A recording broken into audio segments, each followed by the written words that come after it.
Smoke. OVS. Old Virginia Smoke. This podcast is brought to you by the Kansas City Barbecue Store, the official provider of barbecue supplies to listeners of Pitmaster. Happy New Year to all you barbecue maniacs out there. Barbecue season is starting all around the country, and you don't want to miss out on this discount from the Kansas City Barbecue Store. From smokers and fuel to rubs and sauces, the Kansas City Barbecue Store has everything and anything you could possibly want. Make the Kansas City Barbecue Store your one-stop shop for all your outdoor cooking needs. As a listener of the OVS Pitmaster podcast, you can get 10% off of your order this spring by using the code PITPOD, P-I-T-P-O-D, all caps, for online orders at www.thekansascitybarbecuestore.com. Welcome to another edition of Pitmaster, an Old Virginia Smoke podcast. My name is Luke Darnell, the host, also the Pitmaster of Old Virginia Smoke. And with us today, we have probably one of my oldest friends in barbecue. And we were just reminiscing about when we met, because I'm pretty sure I've known this guy and his lovely wife pretty much the whole time I've been cooking. So please join me in welcoming Alan Clem with Under the Radar. How are you, my friend? I'm doing well. I appreciate the opportunity to talk with you today. Absolutely. It's about time, after suffering through Walt and all kinds of other yahoos, that I get a really good Tennessee Pitmaster on here. We talked about it a long time ago, but working it in is the trouble. And I didn't mean it, Walt. Don't take it personally.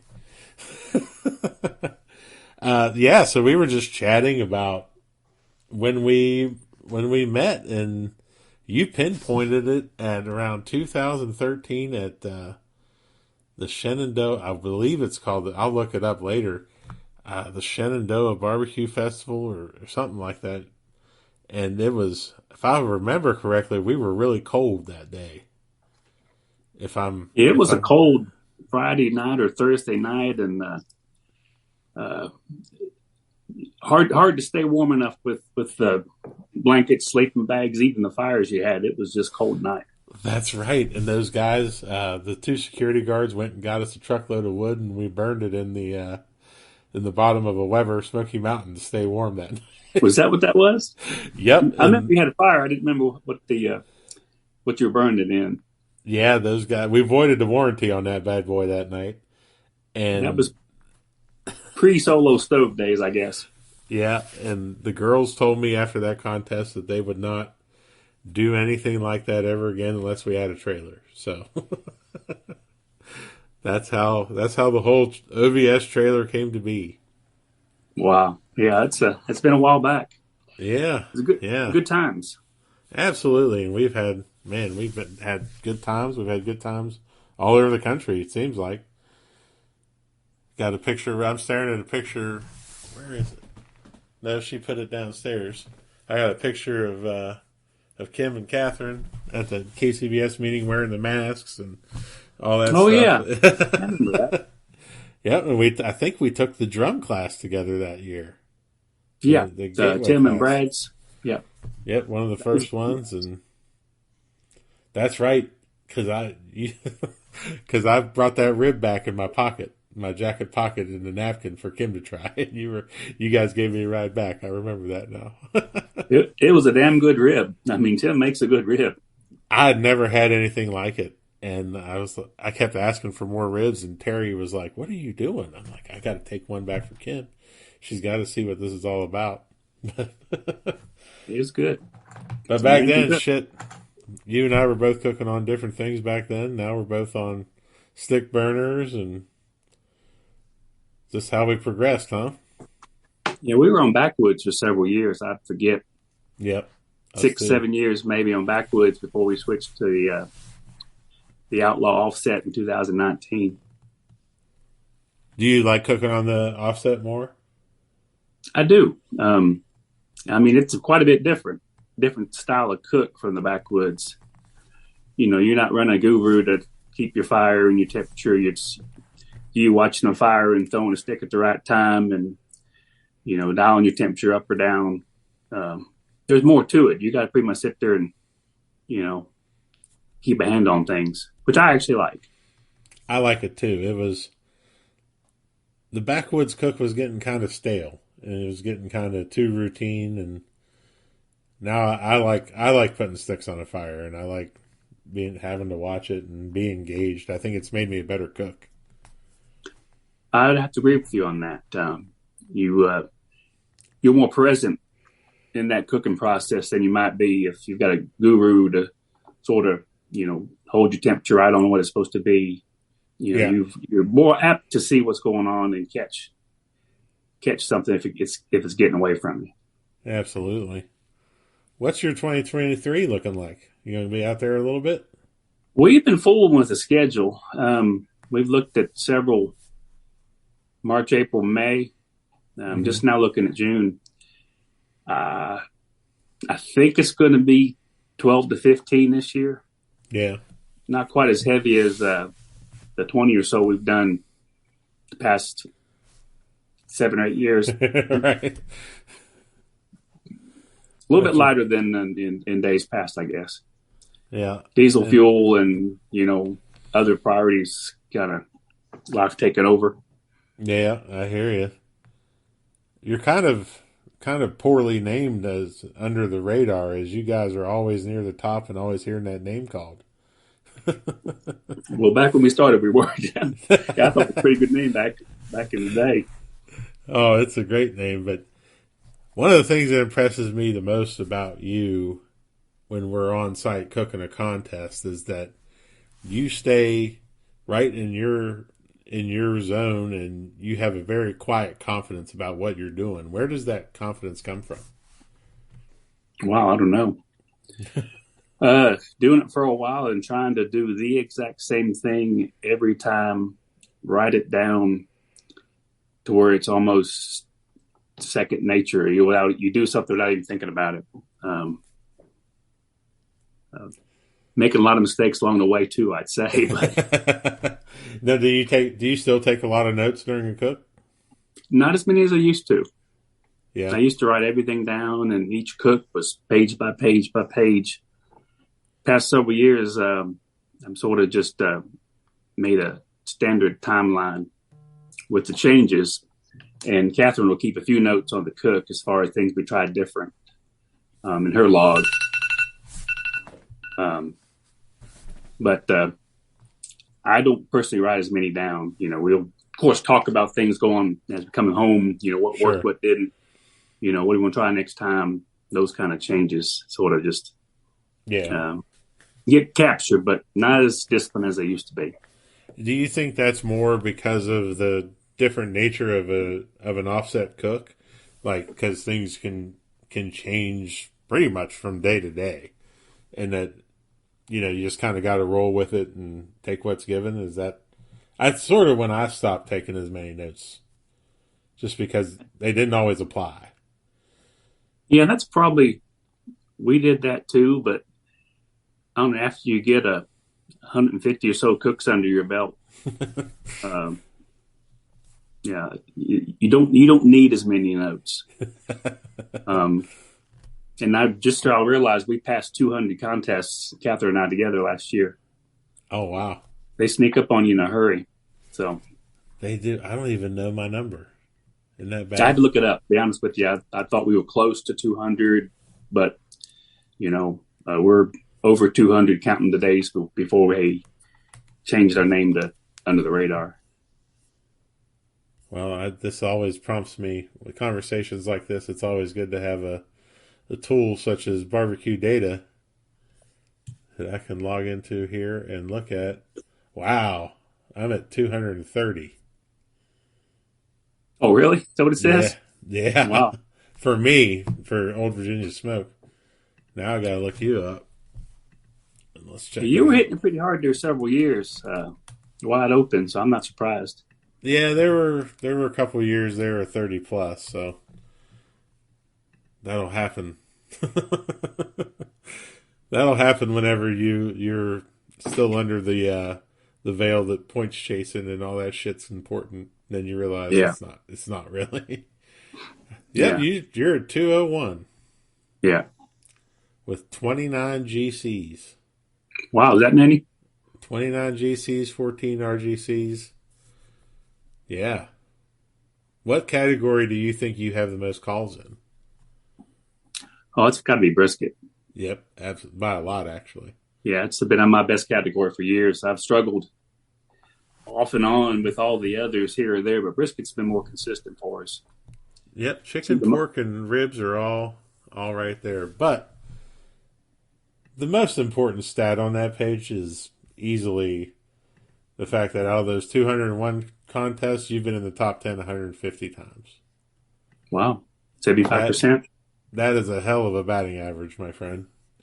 That is good. Yeah, I'll take that. Yeah. This podcast is brought to you by BarbecueData.com. BarbecueData.com is your one-stop shop for all of your barbecue competition data. Historical data, calls, wins, placements, everything under one roof. It's a great way not only to track yourself in the standings, but also to track how you improve your scores from year to year. Listeners of this podcast can receive 20% off of a new subscription to BarbecueData.com with the code PITPOD. That's one word, all capital letters, PITPOD, PITPOD. So check your team scores, check on others, and do it all on BarbecueData.com. Do you think that your career and life experiences outside of barbecue have prepared you to be a better pitmaster?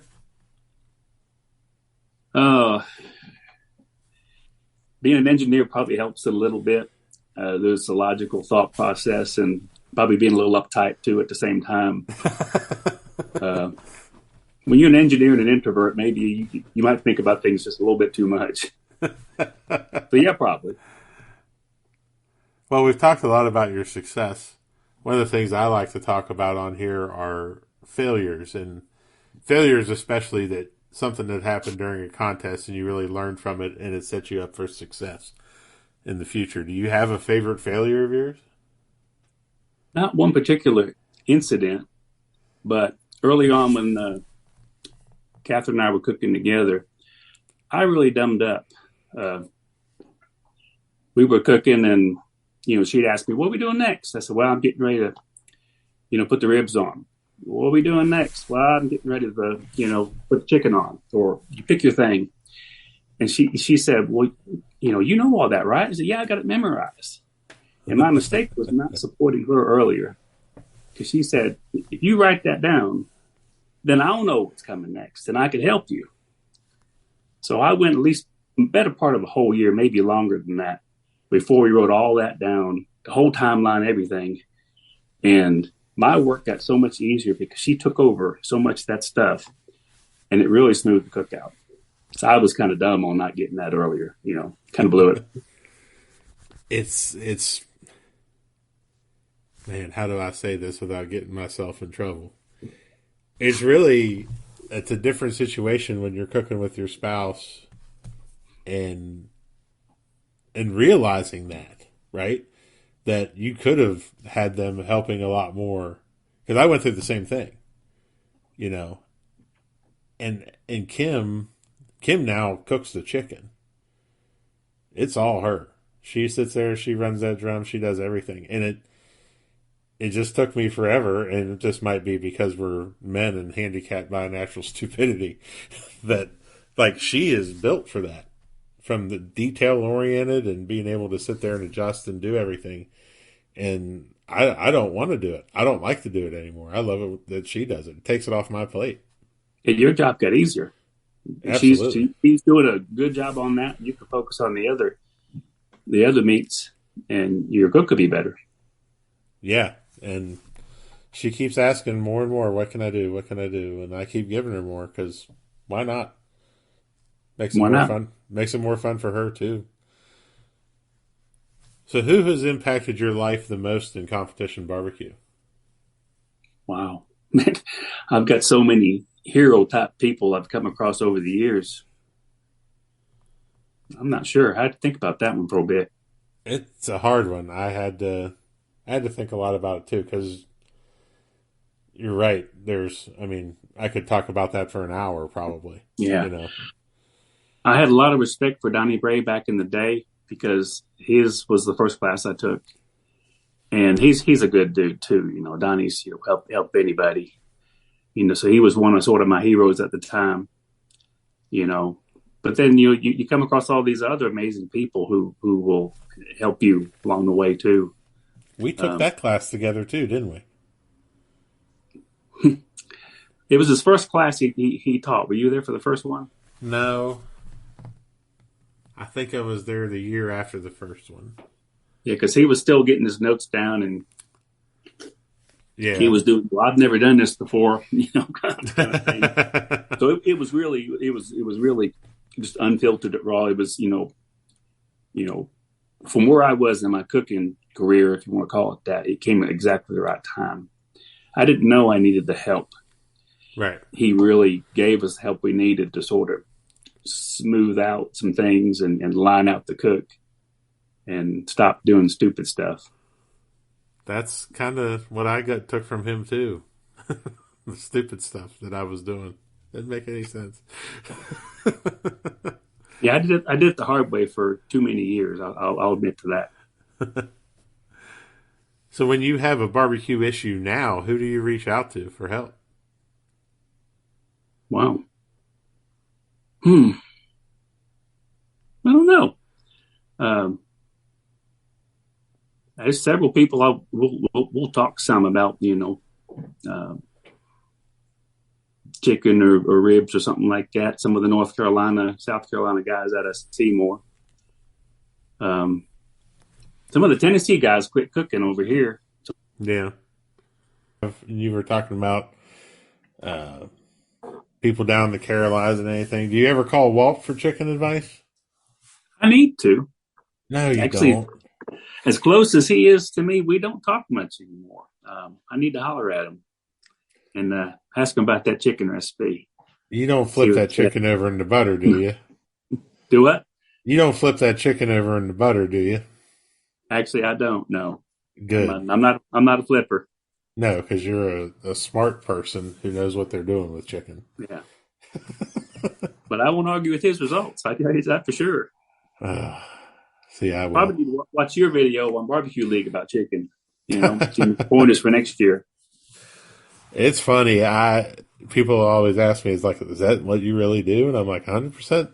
And it's lots of people have been hitting with it, and it's one of them things that I'll just never change because it ain't broke. I got other meats to worry about and stuff like that. Yeah, it seems like every year I have a different one go bad on me.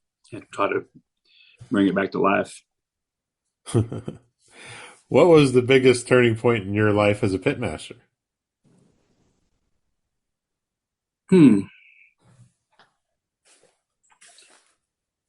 Taking the first class and getting the fifth wheel RV really sort of streamlined our cookout, and it made it easier because we were unloading everything out of a trailer there for a couple of years, and then we were unloading everything out of the fifth wheel for a couple of years.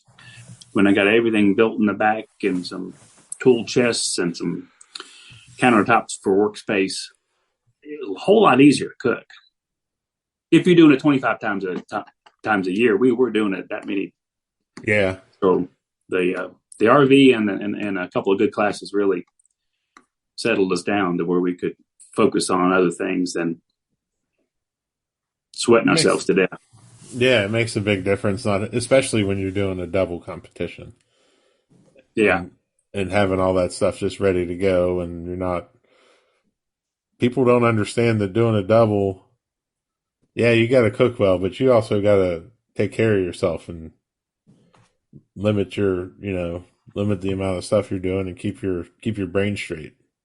Yeah, you try to get some sleep, get to bed early, get some sleep, so you can, not be just flat wore out on that day too. Yep. What were some of the best decisions that you made when you first started cooking? Wow. Writing everything down and try to make the cook consistent. If my ribs were tough, I turned the temperature up a couple of degrees. Write that down. Sort of focus on dialing recipes in. And not going all over the place from week to week. Sort of taking what you had and sort of just stepping along the way to try to make it better. Yeah. Um, So notes were a really important part of you coming up. Early on, yeah, I took, every cook had 3 or 4 pages of notes to start with: temperature and the rubs, the sauces, injections, uh, you know, anything that we were doing that was different was sort of, I could go back to today. I still got those books somewhere and see what I did in 2015 in a certain contest or something like that. Don't do that It's anymore, but yeah. back then I needed that help. And I keep coming back to it because I think it's something important, especially people who are newer to the hobby, that you have to keep track of that stuff. It's not just going to ingrain itself in your memory. You have to keep track of it. Luckily, I'm not the person that does that. Kim does that. Kim can go back and tell you any recipe we've cooked ever. She writes it down for every contest. Rub, sauces, injections, wraps. She's got it, and she's got it all digitally, so she can just go search in a spreadsheet and find it. I wrote mine down from last year in the back of a notebook because I was afraid I was going to forget it. I said, what was I doing at the end of the year? And I mean, I got it, but I had to dig a little bit more than what I thought because I'd changed so many recipes over 22 that I had to. Oh no, that was the middle of the year. That wasn't at the end of the year. Yeah, because the recipes will drift on you. They'll cool off and kind of dry up on you. You sort of got to work on them and bring them back. yeah. We did a lot of that last year. We always talk about expensive things like smokers and yada yada yada, all these things. What are some tools or things that you use in your cook that are under $100 or less that really improve your game? There's probably a couple. Of course, a good thermal pan. I don't see anybody can cook without them these days. And a really good knife sharpener because we beat the shit out of these knives we use on, and they don't last, comp or two before you run them through again. And it's hard to, get ready to slice your ribs up when you're drawing through with your knife, and you can't feel whether they're done or not because the blade's dull. Yeah. And I have to admit to doing that too many times. And but a good knife sharpener is worth every penny. Keep you. What do you got? What's the knife sharpener you got? The one I use most is one of the Chef's Choice. It has the 15-degree bevel on it to keep the blade at a 15-degree bevel. Yeah. They make one that's like a 22, but it doesn't do as good on the knives I use. Okay. Knives are such an important thing of what we do, and man, like we just cleaned out the basement, and I can't tell you how many knives I've got. So many. Well, you've got all those $high knives. I've seen your collection. I have a lot of the Gunter Wilhelms from when we were sponsored by them, but still, some of the knives that I first started out with, that Fibrox handled Victorinox slicer that we all had when we started. Yeah. That thing, I found it the other day. I haven't used it in years. And I sliced the catering brisket with it the other day, and I was like, man, I miss this thing. I mean, it's not the prettiest knife. It's not the best knife, but man, does it work. Yeah. You ought to see the boning knife I use to do chicken prep. It's Henkel's. Uh-huh. I've sharpened that thing so half the blade's gone. I mean, it's gone through so many pieces of chicken. The blade's about half of what it was when I bought it, But that's your chicken knife. Oh yeah, that's what it is. Yeah, that's it.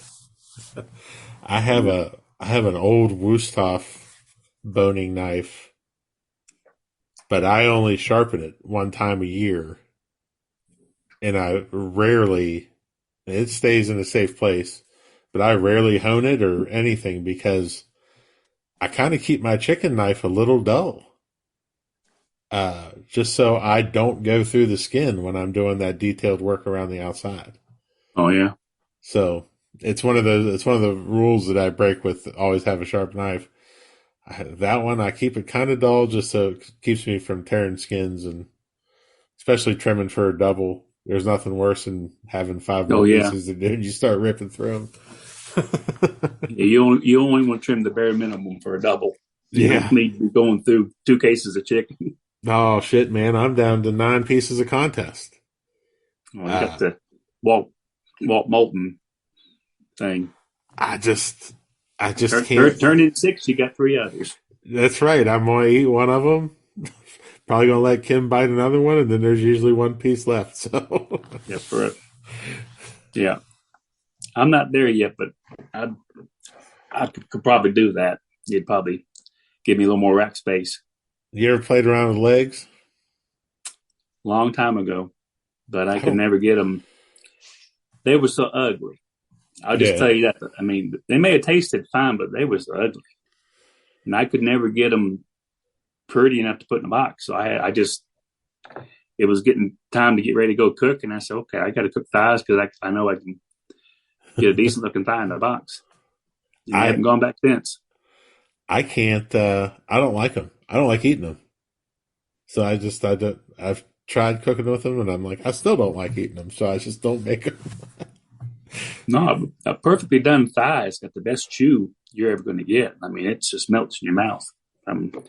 If I could do that, I would consider cooking them, but it's never been the highest on my list of what's most important to in the cook. Yep. So are you a superstitious guy? Not really. No, but And you we, do we, have we, you have a lot of routines though that you do. oh, I have a ton of routines. Yeah, sure. Let's jump in The there. timeline says put the meat on at 3:30. It's not 3:31. It's not 3:29. It's 3:30. You can stand out there and listen to the lid on the cooker opening up at 3:30 when I'm putting that meat on. Uh, I do have a lot of that stuff. A little bit, you know, uh, perhaps too structured, but Too it's structured? work. Is that what you're going It's with? work. So I'll give myself a pass on that. But some of that stuff can be a little ridiculous too. Oh, I believe me, I cook with her name's Kim Darnell, but I call her Olivia Catherine Darnell, OCD. No, okay, yeah. We've all probably got some of that in us. I don't, except for with barbecue. That's the only time. Okay. Everything else, I'm kind of a disaster. But with competition barbecue, I am. Everything's got to be in its place, and I think it's from watching guys like you. I'm like, I gotta get this right. Know what I'm doing. Yeah, it's nice to know where everything is and do it at the same Yeah. time every time, and you know. Is your week leading up to a contest, is that the same every week? Oh yeah, pretty much. I mean, we leave on Thursday most time to go to because there aren't many close by. Yeah. So I've got Monday, Tuesday, Wednesday pretty much set up for getting meat, trimming meat, injection sauces, making sure I got all my wood and charcoal loaded, tires aired up, Yeah. all that ready to go. Right on. What do you think? You've been around this a little bit longer than me, but what do you think the future of competition barbecue is? Where do you think it's headed? I don't know. There's some things that probably have to change because of competitions getting canceled. Yeah. The organizers having trouble to raise money, and prize pools are going down more, and costs are going up. So there's a problem there. I don't know. I don't know how many new people are getting in it either. You hear a lot of the old timers, and I've thought about it too. I mean, there's other things to do. Absolutely.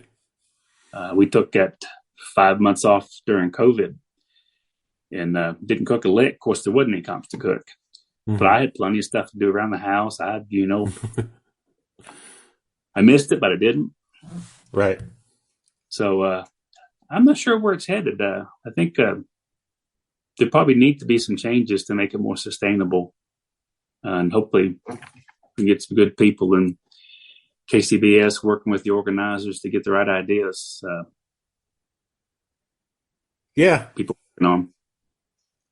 I think they're, having Rod Gray be in charge, I think is going to be good for it in the long run. I think he's going to make a lot of good choices and hopefully get some stuff. And I think, with the pandemic and with all the costs of everything, if you look at the bell curve on that, we've got to be down near the bottom and probably, hopefully, on the way back up, I would hope.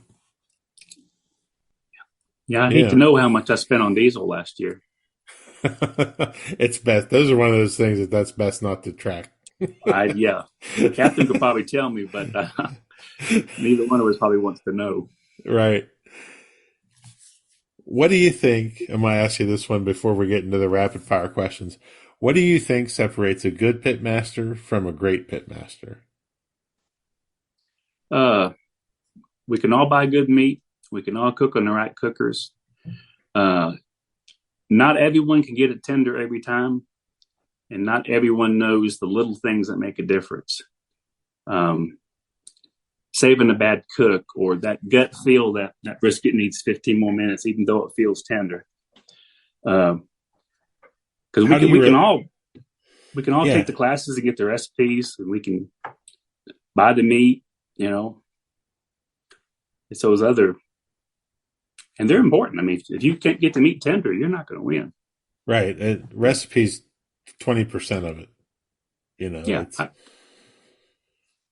I'd agree with that. When you say, oh, God, you just said something I thought was awesome. I want to rewind. Oh, gut feeling. When you have that gut feeling, and your timeline is saying that brisket should be done, and your numbers saying it, and the feel saying it, but you feel like it needs it. How do you process that? How do you make the decision to then leave it in there? Yeah. Well, I mean, that's happened enough times to where it's like, you start doubting yourself a little bit. Yeah. And you're like, well, it feels like it's done. It should be done. And then it's at the end of the day, you got to trust your gut and say, no, it needs 15 more minutes. It ain't there yet. And I'm not sure where that comes from, but I'm not either. But I do believe you need to trust it. I mean, that's what you're thinking. Don't talk yourself out of it. Go with it. Right. I've had times where we've taken chicken off, put it in the wrap, probe it. It says it's done, and I'm like, no, something's wrong. Move the probe, or that only comes with repetition, right? Right. You have to have done it 150 times to know that. Yeah. So, yeah, I could spend hours talking about gut feelings and barbecue and that kind of fun stuff. It's great though, man, and it's just awesome that we've known each other for that long. That was our first year of cooking. That was the last contest we did that year. 10 years and 230 for you and 200 contests for us. I mean, that's a lot of barbecue. That's a lot of barbecue. It's a lot of driving. Yeah, it is. Well, let me answer with these rapid fire questions. Okay. What do you see about barbecue on social media that upsets or bothers you? I don't see it as much as I used to, but you'd see people post them at a contest and, I finished for a number 8th. And I had a 42nd rib from the table of death. And the vibe in the post is negative. When it could easily be, that was a low scoring table, but your other categories were great. You still finished top 10 or top 5. Some, and I've done it too. Focus on a little bit on the negative and not I need to appreciate what happened today, even though that one was disappointing. I still had a great cook. I had some fun. I finished well. That's good. Yeah, that's good advice. Because we're all guilty of it. You said it right. We're all guilty of doing it. Yeah, we all need to appreciate what we, the good, not just dwell on the chicken table that took you out. Do you guys have a favorite pre, during, or post competition meal?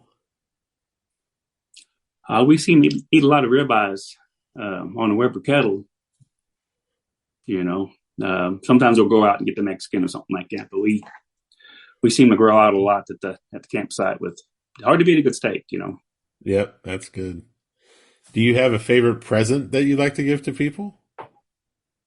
Present. Not a big gift giver. I must not be. I don't know about that one. All right. Last question. If you could have a gigantic billboard anywhere with anything on it, getting a message out to millions, what would it say and why? Man, that's tough. It's hard enough being an introvert to even think about something like that. Yeah, I got no clue on that. I mean, I would kind of tie it back to maybe your first answer about the social media one, and maybe be positive. yeah, I think that's a good message for everybody that I think a lot about, because barbecue can get wrapped up in so many different things. And at the end of the day, we're just cooking meat in a parking lot or a campground and having fun. That's what it should be.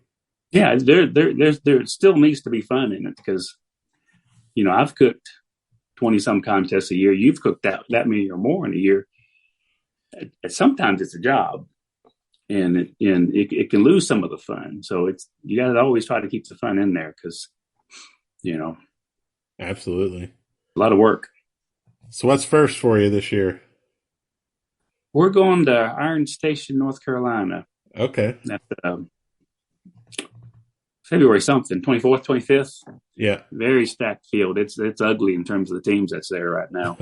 So I saw the list the other day, but we're going to knock the rest off there and see how it goes. All righty.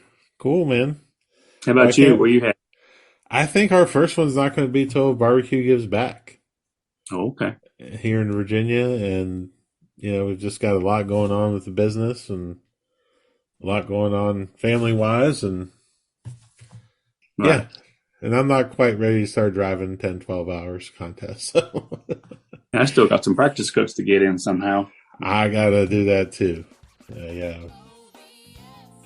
Change some stuff up. I'm going to take some advice from my own podcast that Mike Wozniak from QOW said, and that's take your worst meat and make it your best meat. So I'm going to work on that with the pork and see how I can do. So I need to work on chicken then. But I know I got a call, so I'm all over that. He's going to try and tell you to flip it over into butter. Don't listen to him. Okay. All right, Radar. Well, thanks for being on here, bud. Yep, appreciate it. Have a good time. Good seeing you. All right. Good seeing you too. Old Virginia.